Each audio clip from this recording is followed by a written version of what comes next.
Olá, pessoal. Espero que todos estejam muito bem. Legal saber que você está aqui. E se você está aqui, é porque muito provavelmente está interessado em aprender direito penal. Aqui a gente descomplica direito penal. Está difícil de entender, está fazendo faculdade, tem dificuldade de compreender os conceitos de direito penal? Vem para cá, acompanhe as nossas aulas, que aqui nós facilitamos a sua vida. Você já sabe também, os slides que eu passo aqui nessas aulas do Descomplica Penal, eu posto lá no site do curso.jus, www.curso.jus.com.br. Então, vai lá, acessa. E se você estiver na fase de fazer a prova da OAB, se estiver já fazendo, se preparando, estudando para a OAB, e você optou pela segunda fase da OAB em Direito Penal, se inscreve também lá no nosso curso.jus. Queremos ajudar você também, além de aprender Direito Penal, a passar na segunda fase da OAB. Beleza? Então, outra coisa, não esquece, tá? Essas aulas estão sendo úteis para você? Então, compartilha, fala para o teu amigo, divulga o nosso trabalho, que eu acho que nós vamos poder ajudar muita gente com esse material que a gente faz aqui com muito carinho, tá bom? E também não se esquece de dar um like aí no nosso vídeo, beleza? Vamos trabalhar? Hoje vamos falar de um tema bastante importante em direito penal, como todos os outros que a gente está tratando aqui, né? Que é a lei penal no tempo, lei penal no tempo. Aqui não é um estudo sobre a história do direito penal, nós não vamos estudar como é que era em outros tempos o direito penal. Quando nós falamos em direito penal no tempo, nós estamos falando da lei penal, como que ela se comporta em momentos diversos. Uma lei penal nova que surge, ela poderá ser aplicada já imediatamente a determinado fato que foi praticado ou não? Então, é sobre isso que se fala esse estudo de lei penal no tempo. Perfeito? Então, primeira coisa, nós vamos ver aqui a Constituição Federal. Porque esse estudo de lei penal no tempo nada mais é do que o estudo de algumas regrinhas que nós devemos ter em mente ao aplicar o direito penal que surge e o direito penal que foi revogado. É isso. E vamos conhecer, então, estas regrinhas de forma bem tranquila e de forma bastante simples para você entender. A primeira está na Constituição Federal, que estabelece o seguinte, ó, artigo 5º, inciso 40 da Constituição Federal. A lei penal não retroagirá, salvo para beneficiar o réu. A lei penal, a regra é essa, a lei penal não retroage. Tem exceção? Tem. Se esta lei penal, de algum modo, favorecer o réu, beneficiar o réu, então esta lei penal será aplicada no caso concreto. Mas sempre em favor do réu, né? E isso mesmo, sempre em favor do réu, e sempre lembrando para você não ter dificuldade de entender direito penal. Não é somente o Coringa que pode ser réu em um processo, o Batman também pode ser. O que eu estou querendo dizer com essa brincadeirinha? Que não é só aquele bandido, não é só o estuprador, o traficante, o torturador. Uma pessoa que está dirigindo um veículo, se você dirige um veículo, você pode ser réu em um processo. Se você, o que mais? Se você está portando arma de fogo, agora tem um movimento para a liberação de arma de fogo. Então, se você está portando uma arma de fogo, ela é de uso permitido, só que ela está com a regularização dela não está em dia, não está em ordem. Você será réu em um processo. Onde eu estou querendo chegar? Que será réu em um processo a pessoa que foi investigada por um crime e agora ela foi denunciada. E muitas vezes essa denúncia não é justa. Então, sempre se lembre disso, que o direito penal é sempre em favor, sempre para favorecer o réu, sim, é esta a regra mesmo, tá bom? Então, pela simples leitura do inciso transcrito da Constituição Federal, pela sua posição, onde está escrito isso, no título 2, capítulo 1, chega-se à conclusão de que se trata de um direito individual fundamental, cláusula pétrea, lembra das aulas de direito constitucional? Ou seja, é garantia de qualquer cidadão saber anteriormente as regras do jogo. Vale dizer, todos devem saber quais condutas são consideradas crimes e quais as penas correspondentes antes do ato ser praticado. A lei que incrimina uma nova conduta é lícita. Pode haver leis que incriminem novas condutas que não eram crime. Entretanto, tal lei, em hipótese alguma, poderá atingir condutas praticadas antes da entrada em vigor da lei, a não ser que esta lei sirva de qualquer modo para beneficiar o réu. Pessoal, é o óbvio, é o óbvio. Imagine se hoje é editada uma lei dizendo que não pode uma pessoa dirigir o veículo e estar com o aparelho celular ligado no carro, não ligado no sentido de haver uma comunicação telefônica. Deixa eu pegar, cadê o meu celular? Meu celular está aqui, deixa eu pegar meu celular aqui, ó. Meu celular. Estou dizendo simplesmente, ó, meu celular está ligado, eu não estou fazendo nenhuma ligação. Simplesmente o meu celular está ligado. Então sai uma lei dizendo que é crime estar com o aparelho celular ligado dentro do veículo, enquanto você está dirigindo, tendo em vista o grande número de acidentes de carro provocado por pessoas que dirigem e estão falando ao celular. É uma lei hipotética. Deu para entender a situação? Muito bem. Hoje, você pega o seu carro, tá? E você sai com o aparelho celular ligado, está ligado dentro do seu carro, você não está usando, entenda bem o exemplo. Muito bem. Amanhã é promulgada essa lei entra em vigor no país, entrou em vigor.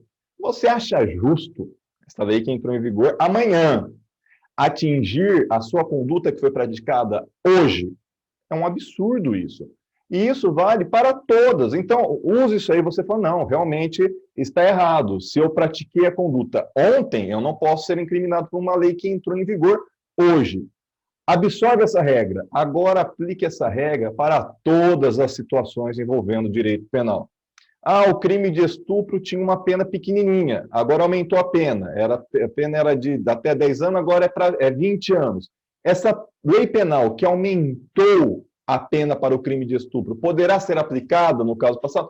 Não, não poderá ser aplicado. Ah, mas o estuprador é do mal. Eu sei, eu concordo com você, estou entendendo o seu raciocínio. Mas a regra que é aplicada para o motorista que dirige e usa o celular, e isso se tornou um crime, é a mesma regra que deve ser utilizada para o estuprador, para o traficante, para todos os criminosos. Tudo bem? Deu para entender? Guarda essa regra aqui que você não terá problema, tá bom? Você não vai ter problema. Continuando. Direito intertemporal. O que é que nós vamos falar aqui? Quando existe uma sucessão de leis, existia uma lei que regrava de determinada maneira, uma lei penal, é óbvio, e agora haverá uma nova lei penal regrando de outra maneira. Você sabe, essa nova lei pode fazer o quê? Pode estabelecer um novo crime, ou pode revogar o crime, aquela conduta deixou de ser crime, ou então, é a mesma conduta, só que o crime tinha uma pena de 1 a 4 anos. Agora, com a nova lei, aumentou, ficou mais grave. Agora a pena vai ser de 2 a 8 anos. Ou o contrário, a pena era alta, de 2 a 8 anos. Agora a pena faz com que... A lei nova faz com que a pena seja mais mansa, mais tranquila, mais benéfica ao réu, ou seja, uma pena de 1 a 4 anos. Então é disso que nós vamos falar, dessa sucessão, direito intertemporal, tá? Como dito, a lei nasce, tem um período de vigência e morre. Melhor dizendo, perde a vigência. Via de regra, a lei perde sua vigência pela entrada em vigor de outra que regula a mesma matéria ou revoga expressamente a lei anterior. Com essa situação, surge o problema do chamado direito intertemporal, ou seja, qual lei aplicar para determinada conduta que ocorreu sob o manto da vigência de determinada lei, de outra lei, mas será julgada sob a vigência de uma outra lei. Para resolver este problema, a aplicação dos princípios, conforme nós vamos ver a partir de agora, tá? Então, o primeiro princípio, ou primeira regra que nós temos que nos valer, da irretroatividade da lei penal, é aquela que nós já vimos no artigo 5º, inciso 40 da Constituição Federal, que nós já lemos, tá? E retroatividade da lei penal. É essa que é a regra. A lei penal não retroagirá, salvo para beneficiar o réu. Com o patamar de garantia constitucional, esta é a regra fundamental nesta matéria, a principal regra que você tem que saber. Visa manter a segurança e a liberdade na sociedade em respeito ao princípio da legalidade e da anterioridade da lei penal. Este princípio assegura a todo cidadão que a lei penal nova, que cria um novo tipo penal ou agrava a pena de um crime já existente, não poderá atingir aqueles fatos já passados, já praticados, já cometidos no passado. É uma garantia em face do Estado. O cidadão tem essa garantia, que o Estado não poderá puni-lo por um fato que ele praticou lá no passado e que não era punido como crime, e agora o Estado entende que é crime, ele não poderá punir esse cidadão por um fato praticado lá atrás. E retroatividade. Essa lei penal que foi feita hoje aqui, vou até aumentar a tela para você ver minha encenação. Ó. Esse fato que eu pratico hoje aqui, tá? Ou melhor, desculpa, a lei penal que foi elaborada aqui, ela não pode atingir um fato lá de trás. Então, quer dizer que ela não lá atrás, retroage, não age no retro, não no reto, não age no retro, não retroage. Por isso que diz irretroatividade da lei penal. Perfeito? Muito bem. Continuando. Retroatividade da lei penal mais benéfica é a exceção ao primeiro, complementando a primeira regra. A lei penal não retroage. Não tem exceção essa regra, Albert? Tem! Retroagirá se for para beneficiar o réu. Tá? A exceção ao princípio anterior vem esculpido na segunda parte do artigo 5º, inciso 40. A lei penal não retroagirá, salvo para beneficiar o réu. O parágrafo único do artigo 2º do Código Penal esmiuça melhor tal princípio, estabelecendo nesse artigo 2º, vai lendo os artigos que eu vou falando aqui, tá, pessoal? Não dá para ler agora? Anota e lê depois, tá? Estabelecendo que a lei posterior, que de qualquer modo favorecer o agente, aplica-se aos fatos anteriores, ainda que decididos por sentença condenatória transitada em julgado. Transitou em julgado, acabou o processo, mas chegou uma lei que beneficia o réu, então essa lei vai ser aplicada no passado, num fato ocorrido lá atrás, tá? Vale dizer, se a lei posterior traz qualquer benefício ao acusado, tal qual a diminuição de pena ou a extinção da pena de multa, enfim, qualquer benesse, qualquer benefício deverá ser aplicada ao réu ou mesmo ao condenado, independentemente da fase processual que esteja. O cidadão está cumprindo pena já, ele está preso, foi diminuída a pena na lei, então isso vai atingir aquele cidadão que está preso, tá? Qualquer fase do processo. Ultraatividade e retroatividade. Então, conclui-se que a lei penal anterior, quando ela for mais benéfica, e somente nesses casos, tem a ultraatividade. Então, a lei era mais benéfica, não era? Ela foi revogada por uma lei que piora a situação do réu. Então, se ela foi revogada, ela vai agir ulteriormente. Então, ultra, a mais, além do período da vigência dela. Ela terá uma atividade extra, uma atividade ultra-atividade. Após a sua revogação, ela continuará vigendo, tá? Aplicando-se aos fatos posteriores à sua revogação. Do mesmo modo, a lei posterior, perdão, gente, deixa eu corrigir aqui, aplica-se aos fatos que foram praticados quando ela estava vigendo, só que serão fatos que serão julgados posteriormente. Serão julgados posteriormente. Do mesmo modo, a lei posterior, quando é mais benéfica, tem retroatividade, uma atividade em relação aos fatos praticados anteriormente, aplicando-se aos fatos anteriores à sua vigência. Abolitio criminis, isso aqui é uma expressão em latim, que se dá quando o crime é abolido, uma conduta que era considerada como crime na sociedade, e o Estado entende que não deve mais ser considerada aquela conduta criminosa. Quer ver um exemplo? Existe um movimento no processo, no direito penal, de deixar de criminalizar comportamentos que devem ser analisados somente na esfera da ética e da moral. Então, com base nisso, a conduta do adultério deixou de ser punida no direito penal brasileiro. Adultério não é mais crime. Antigamente era. A pessoa que cometia um adultério poderia ser punida com uma pena. Hoje não.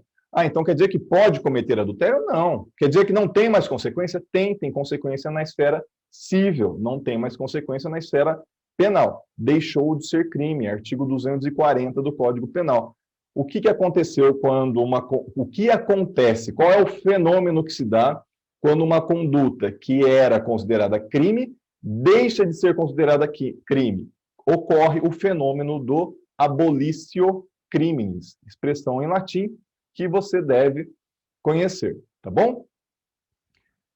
Se dá quando o Estado deixa de entender determinada conduta, que até então foi incriminada, como nociva à sociedade, ao ponto de ter que ser ameaçada com pena. Tal regra vem expressa no artigo 2º do Código Penal. Olha o que diz o artigo 2º do Código Penal. Ninguém pode ser punido por fato que lei posterior deixa de considerar crime. E o que vai acontecer? Qual é a consequência? Cessando em virtude dela a execução e os efeitos penais da sentença condenatória. Deve ser observado que abolício criminis é causa de extinção da punibilidade.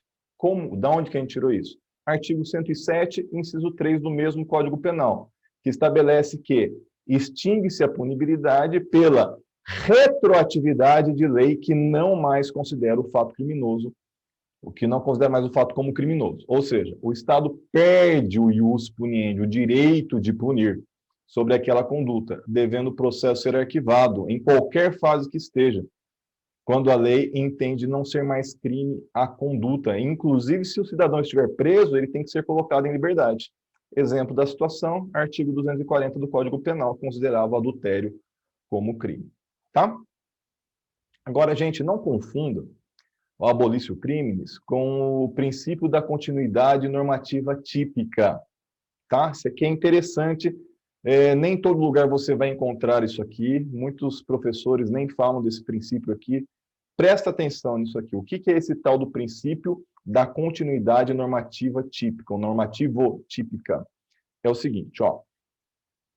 Imagine que uma conduta estava descrita em um tipo penal, em um artigo de lei. Este artigo de lei foi revogado.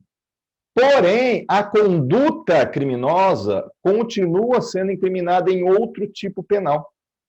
Então, houve abolício criminis? Não! Abolício criminis, que nós vimos agora, nós só temos o abolício criminis quando o Estado entende que aquela conduta não é mais criminosa. Se a conduta continua sendo criminosa, só que ela não está em um dispositivo, ela está em um outro artigo de lei, então nós não temos o abolício criminis, nós temos uma continuidade normativa típica. Por quê? Porque a nova norma continua tipificando aquela conduta anterior. Tá bom? Eu acho que se eu der um exemplo, vai facilitar mais o entendimento de vocês. Depois eu leio o textinho aqui. Ó, antigamente, a gente falava, durante muito tempo, até 2009, quando nós dávamos uma aula de direito penal, nós falávamos que o homem não podia ser vítima de estupro. Por quê? O que era definido, como era definido o estupro no Código Penal? Artigo 213. Definia que estupro era a conjunção carnal mediante força ou grave ameaça, mediante violência ou grave ameaça. Conjunção carnal em direito penal, você já sabe, é somente, única e exclusivamente, a penetração pênis-vagina. Então, quando o homem submetia um outro homem a um ato sexual de penetração pênis-ânus, não havia o crime de estupro, porque o 213 falava de conjunção carnal. Ô, professor, então não era crime nenhum? Sim, era crime. Qual crime? O crime de atentado violento ao pudor, que estava descrito no artigo 214 do Código Penal. A pena ela era a mesma, tá bom? Em 2009, houve a revogação do 214. E o 213 passou a ter a seguinte redação: praticar conjunção carnal ou outro ato libidinoso mediante violência ou grave ameaça. Deu para entender? Então, quer dizer que o atentado violento ao pudor deixou de ser crime? Não, não. Deixou de ser crime autônomo e passou a integrar a figura do estupro. Então, hoje, se um homem submete um outro homem a um ato libidinoso consistente em penetração pênis, ânus, haverá um ato libidinoso contra a vontade mediante a força e ele será vítima de estupro. Deu para entender? Qual é o nome deste instituto em direito penal? O nome deste instituto é princípio da continuidade normativa típica. Deu para entender? Vamos ler o textinho para fixar? Ó, aplica-se tal princípio da continuidade quando uma lei é revogada, porém a conduta ainda continua incriminada em outro dispositivo legal, não ocorrendo nessa hipótese abolício crimes. Exemplo emblemático desse fenômeno se deu com o crime de atentado violento ao pudor tipificado no antigo artigo 214 do Código Penal, que punia a prática de atos libidinosos diversos da conjunção carnal. Houve a revogação desse dispositivo pela Lei 12.015 de 2009. Contudo, o artigo 213 passou a chamar de estupro a conduta que antigamente era conhecida como atentado violento ao pudor, pois a partir de então, tanto a conjunção carnal quanto a prática de outro ato libidinoso sem consentimento são chamados de estupro. Ficou fácil agora? Novatio legis incriminadora. Ó, pelo próprio jeitão da palavra dá para entender, né? Novatio legis é uma lei nova. Essa lei nova faz o quê? Ela incrimina uma conduta. Então, é o contrário da abolício crimes. Se na abolício crimes há uma nova lei que vai revogar um tipo penal, aqui é uma nova lei que vai trazer um novo tipo penal por ordenamento jurídico, tá? Nesse caso, ou seja, contrário da abolício crimes, vamos lá. Nesse caso, anteriormente, determinada conduta não era incriminada, porém, a partir de determinado momento, o Estado entende que a conduta é nociva ao corpo social, ao ponto de precisar ser ameaçada com pena. Neste momento, como a lei nova é mais maléfica ao agente, não poderá ser aplicada ao fato pretérito. Dentre tantos outros, pode ser citado como exemplo a novatio legis incriminadora da Lei 9.455, de 1997, que estabeleceu o crime de tortura. Assim, a partir da promulgação desta lei, aquele que constrange alguém com emprego de grave ameaça, sofrimento mental, em razão de discriminação racial, passa a responder por tortura. Antes dessa lei, a pessoa respondia no máximo por crime de ameaça ou lesão corporal. Deu para entender? Então, a partir de 97, teve uma nova lei no ordenamento jurídico. E quem cometeu o crime anterior a isso e praticava essa conduta de tortura? Não respondia pelo crime de tortura. Por quê? Porque a lei não pode retroagir, a não ser para beneficiar o réu. Tá? Agora mais um instituto aqui, ó. Novatio legis impégios. Aqui, diferente da novatio legis incriminadora, ó, novatio legis incriminadora se dava quando uma conduta não era tipificada como crime e passa a ser tipificada como crime.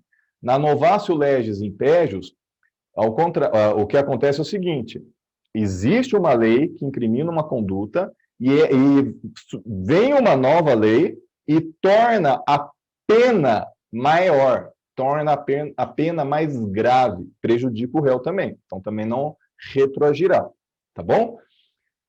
Também chamada de lex gradior, tá? Tudo expressões latinas, por isso que vocês estão vendo que está em itálico. Se você for escrever no caderno isso aí, você não precisa entortar a letrinha. O que você faz? Coloque entre aspas.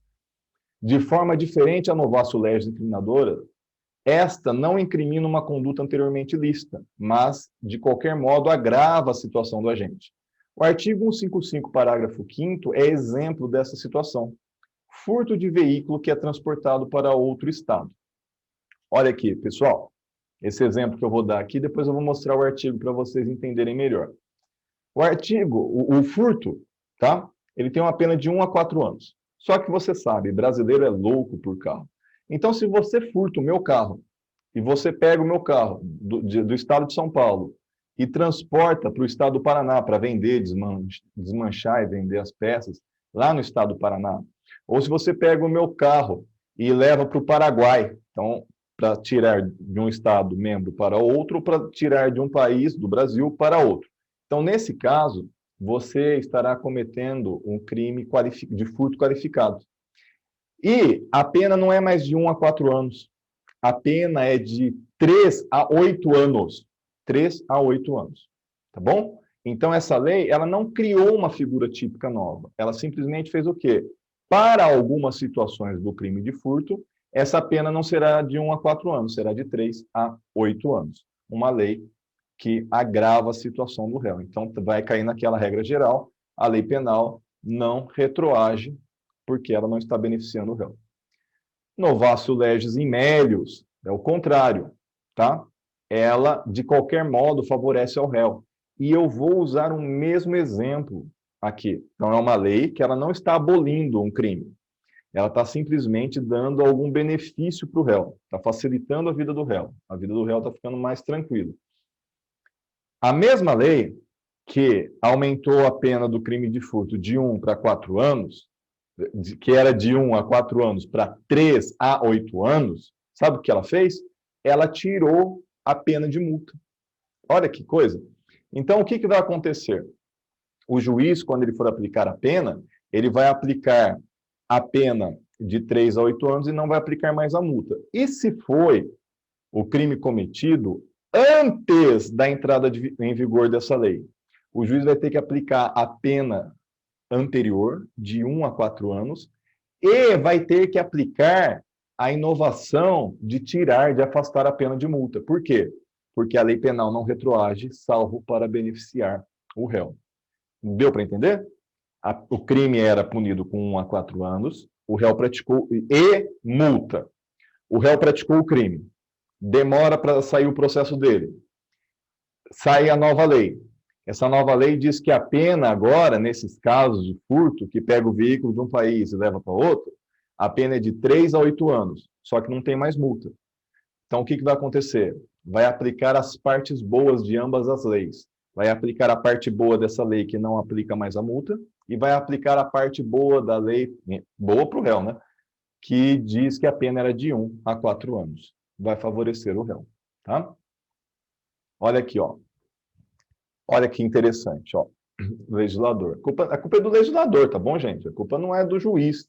Não é o juiz que é bonzinho, o legislador que faz isso, ó. Furto qualificado. Vejam vocês. A pena é de reclusão de 2 a 8 anos e multa se o crime é cometido. Aí tem os incisos que eu tirei aqui. O que nos importa são os parágrafos, ó.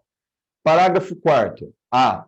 A lei penal é de reclusão de 4 a 10 anos e multa. Tá? Se houver emprego de explosivo ou de artefato análogo que cause perigo comum. Isso aqui foi incluído em 2018, tá vendo aí? Em outra cor? Em 2018. Então, tem o aumento da pena de 4 para 10 anos, não é de 1 a 4, e tem multa. Agora, olha o parágrafo 5º.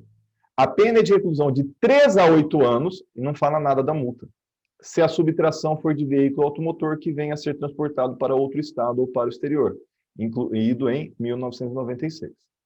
Beleza, pessoal? Estão acompanhando? Então, vamos continuar aqui, ó. Leis excepcionais e leis temporárias. Olha o artigo 3º do Código Penal estabelece, ó. A lei excepcional ou temporária, são dois tipos de lei, excepcional e temporária.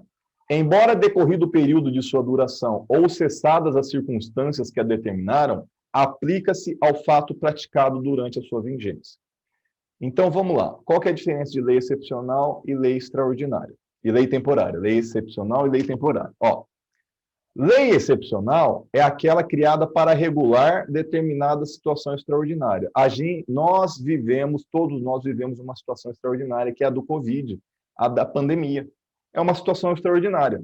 Então, vamos supor que uma lei penal estabeleça assim, que é punido o cidadão que trafegar à noite depois das 10 horas, durante o período da pandemia. Esta lei tem vigência somente durante a pandemia. Essa é uma lei excepcional. Não se sabe quanto tempo vai durar a pandemia. Se vai durar 6 meses, 1 ano, 2 anos, 10 anos, não dá para saber. Período de guerra, enquanto durar a guerra. É um período extraordinário também, tá? Tem uma lei excepcional que foi promulgada em relação à pandemia. Existe. Só que nesta lei da pandemia não existem tipos penais. Por que não existem tipos penais? Ela é uma lei temporária, é uma lei excepcional, porém não há tipos penais, e não há tipos penais porque o próprio Código Penal já estabelece quais são os crimes que podem ser punidos no caso de situações como a pandemia. Tudo bem? E leis temporárias são aquelas que, lá no seu bojo, um dos seus artigos já estabelece o prazo de validade. Por exemplo, de 1 ano, ou no ano de 2010. Exemplo recente de lei temporária é a Lei 12.663 de 2013, que regulamentava o momento de realização da Copa do Mundo e outros eventos esportivos. E que, no artigo 36, estabelecia o seguinte: os tipos penais previstos neste capítulo terão vigência até o dia 31 de dezembro de 2014. Então, quem cometeu alguma daquelas condutas, daqueles crimes que foram praticados naquele ano de 2014, iam responder pelo crime. A questão é a seguinte: a lei é temporária, não é? Vige enquanto tiver o período de pandemia. A lei, perdão, é excepcional, nesse caso que eu estou falando. Ou a lei é temporária. Essa lei tem vigência enquanto durar a Copa do Mundo. Acabou a Copa do Mundo, passou o ano 2014, o cara vai ser processado somente em 2015 ou 2016. Aplica-se a pena daquela lei temporária ou daquela lei excepcional? A pergunta é essa. E a resposta é positiva, aplica-se sim. Porque se não fosse isso, se não pudesse mais ser aplicada, se nós disséssemos que não tem mais vigência, a lei foi revogada, o que não é isso que se deu, a lei não foi revogada, ela simplesmente deixou de ter eficácia, então o que ia acontecer? Haveria descrédito e ninguém obedeceria essas leis temporárias, essas leis excepcionais. Vou dar 2 exemplos hipotéticos, fictícios, de leis para você entender, ver a diferença, tá bom? Isso aqui é um tipo de lei excepcional. Desperdiçar água acima dos limites estabelecidos pelo poder público no período em que os reservatórios de água estiverem abaixo do nível necessário. Quanto tempo o reservatório estará abaixo do nível necessário? Não se sabe. Está se vivendo num momento de excepcional, de exceção, tá? Reclusão de 1 a 2 anos. Parágrafo 2º. Esta lei fica em vigor enquanto durar o período em que os reservatórios de água estiverem abaixo do nível necessário. Esse artigo 2º demonstra que é uma lei excepcional. Quer ver o outro exemplo de uma lei temporária agora? Desperdiçar a água acima dos limites estabelecidos pelo poder público no período em que os reservatórios de água estiverem abaixo do nível necessário. É o mesmo dispositivo, tá bom? Reclusão, 1 a 2 anos, mesma pena. Agora, olha o artigo 2º. Esta lei fica em vigor nos meses de abril a agosto de 2021. Então, em 31 de agosto de 2021, acabou, a lei não está mais em vigor. Deu para entender a diferença entre a lei temporária e a lei excepcional? Beleza. Tempo do crime. Tempo do crime. Isso aqui é muito relevante saber qual é o tempo do crime, qual o critério que vai ser utilizado para saber qual será o momento, tempo da prática do crime. Tá? Então, existem 3 teorias a respeito desse tema. Vamos ver se você lembra. Teoria da atividade. Por essa teoria, considera-se praticado o crime no momento em que é praticada a ação ou omissão, mesmo que o resultado venha a ocorrer posteriormente. Olha como que é relevante isso. Um rapaz de 17 anos e 11 meses atira na vítima. Essa vítima fica internada, hospitalizada, por 2 meses. E depois de 2 meses, essa vítima morre em decorrência dos disparos que esta pessoa fez, que o moleque de 17 anos fez. O moleque de 17 anos e 11 meses disparou. Depois de 2 meses, a vítima morreu em virtude dos disparos da arma de fogo, dos ferimentos provocados pelo disparo da arma de fogo. Tá bom? O que vai acontecer? Este rapaz, o Horácio, de 17 anos, quando ele praticou a conduta, ele tinha 17 anos, ele responderá como adulto ou como adolescente? Quando ele disparou, ele era um adolescente. Quando a vítima morreu, ele era um adulto. Essa que é a pergunta. Por essa teoria da atividade, ele responde como adolescente, tá? Já adianto para vocês, foi essa teoria adotada pelo Código Penal, teoria da atividade. Considera-se praticada a conduta no momento em que ocorre a ação ou omissão, ainda que em outro momento venha a ocorrer o resultado, tá? Teoria do resultado. Se fosse adotada a teoria do resultado, como seria? Seria considerado o momento do crime aquele em que o resultado se verificasse, tá? Assim, no exemplo dado, caso se adotasse essa teoria, teríamos como praticado somente quando houvesse o evento morte. Aí o Horácio responderia como adulto e não mais como adolescente, tá? E a teoria da ubiquidade omissa. Considera-se como o momento do crime tanto o momento da ação ou omissão, tá? Quanto o momento do resultado. No exemplo dado, tanto quanto o momento em que foi efetuado o disparo, quanto o momento em que se verificasse a morte, poderia se considerar qualquer um dos dois momentos. Não foi essa teoria adotada. Já adiantei para vocês. Artigo 4º do Código Penal estabelece que considera-se praticado o crime no momento da ação ou omissão, ainda que outro seja o momento do resultado. Aí, sempre me perguntam, professor, eu lembro que tinham 2 tipos de crime, que era o crime continuado e o crime permanente. E se surge uma nova lei nessas situações? Ó, crime continuado. Quando que se dá?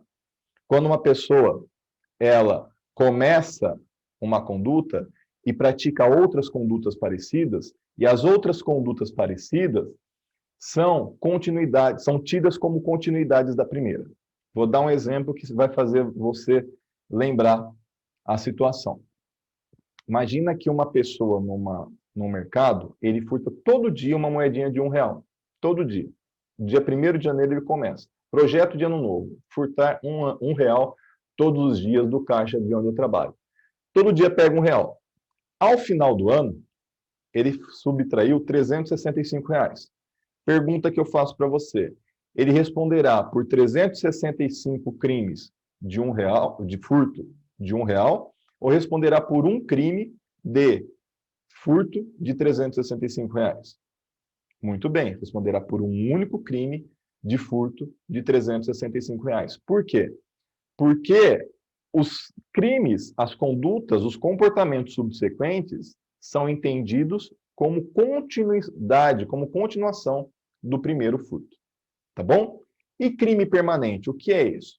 Crime permanente é aquele que se consuma em determinado momento e a consumação se prorroga no tempo por conta da vontade do réu, por conta da vontade do agente. Tá bom? Vou dar alguns exemplos para facilitar a vida de vocês. O crime de receptação.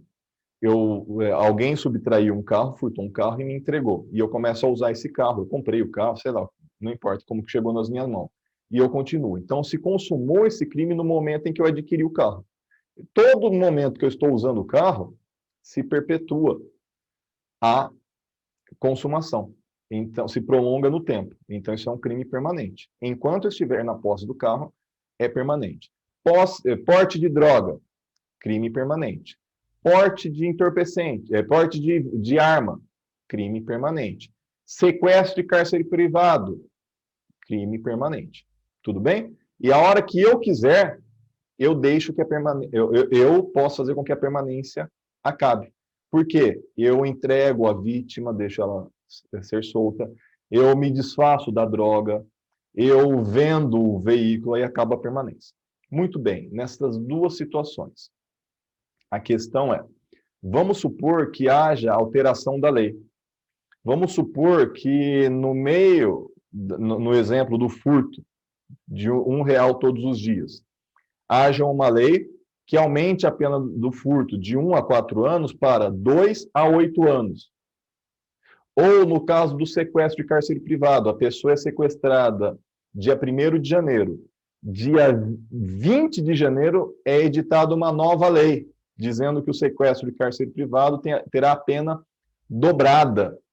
E a pessoa é encontrada no cárcere, a vítima, somente em 10 de março.